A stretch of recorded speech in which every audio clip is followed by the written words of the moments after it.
आज दिनांक 27 जुलै 2024 रोजी अंतुले नगर बळसून हिंगोली येथील वर्ध महिलेला चाकूचा धाक दाखविणारा तेलंगणा राज्यातील निजामाबाद येथील अटल गुन्हेगार अल्ताफ अहमद शेख यास हिंगोली बसस्थानक परिसरात ताब्यात घेऊन त्यांच्याकडील सोन्याचे दागिने ज्याची किंमत 35,000 रुपये व गुन्ह्यात वापरलेली 70,000 रुपये किमतीची मोटारसायकल असा एकूण 1,05,000 रुपयाचा मुद्देमाल जप्त करण्यात आला आहे।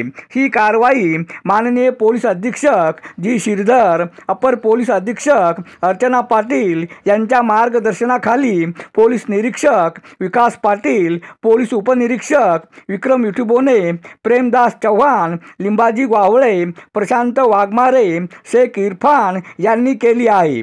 अरुण दिपके, TV7 हिंगोली।